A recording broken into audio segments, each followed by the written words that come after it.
Welcome. What we're going to talk about now is a very popular topic, which is how to hook up these systems as far as the specific wiring. So I'm going to go through this in more detail and hopefully quicker than on some of the other videos.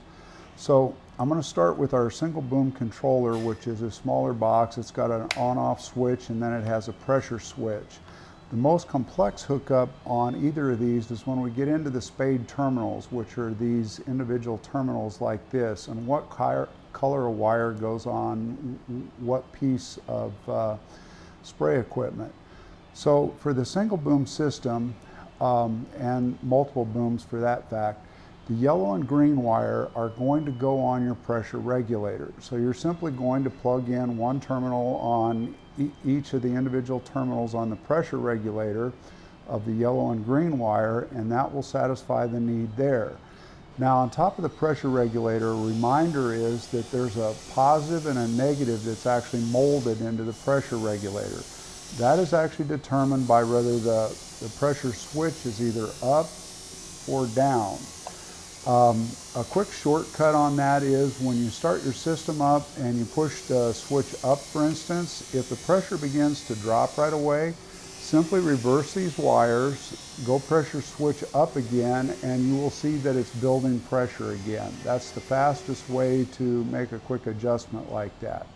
So then obviously when we get down to the last two wires on a single boom system, we have a red and a black.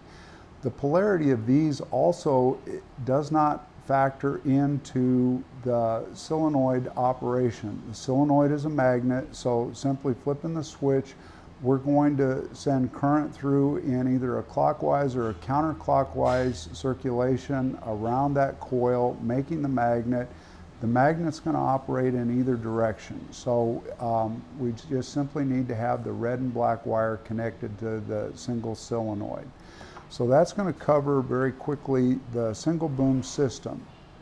Now when we get into the multi-boom, which a 3-boom is the most popular for TIR, we also offer a 2-boom, a 4-boom, and a 5-boom. That application and hookup is exactly the same as far as the method of going about doing it, but we're going to cover the 3-boom very quickly as well.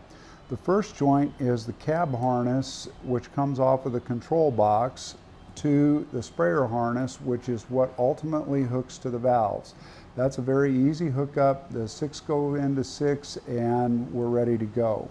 The more complex hookup, again, is when we get out on the end where we hook into the valves.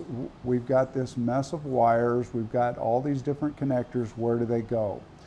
Going back to what we just covered, we're going to peel off the yellow and the green. They're going to go on the pressure regulator. Everything works as I just described before, so we plug those in.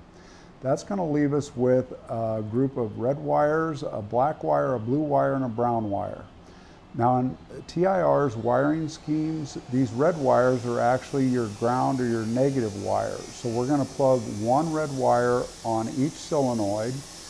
Those are taken care of. Now we're down to these 3 remaining colored wires. Now you can solve this by process of elimination. Just go ahead and plug them in, flip a switch. One of the booms is going to come on. You can go ahead and move your wires around to coordinate with that switch. If you're looking at this video right now as you're doing it, I will tell you the blue wire goes to the left switch, the brown wire goes to the center switch, and the black wire goes to the right switch. So that's the quickest way to go ahead and hook your solenoids up. Now, a secondary question coming off of the multi-boom system is we get a phone call every now and then about these more rectangular rubber square plugs, and that's the style of connector you need. TIR stopped producing this style of rubber connector over 15 years ago. We have no more of these in stock. We cannot get any more of these at this time for our production purposes.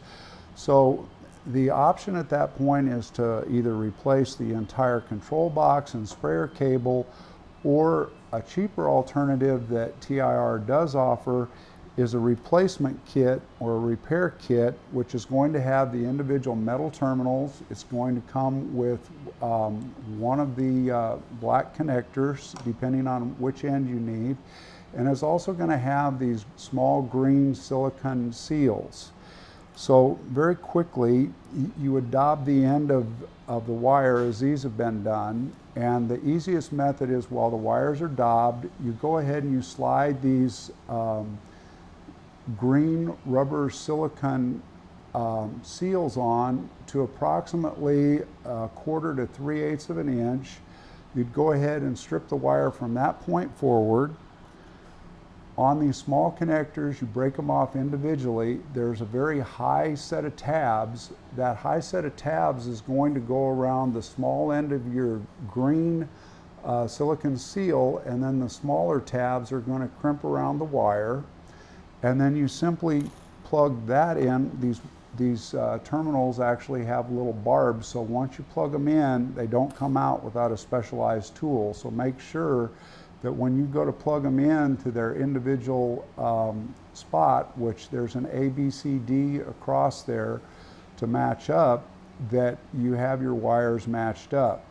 Now, for future consideration, you may want to match them up according to what the factory for TIR is in the event that you may need a factory replacement component in the future.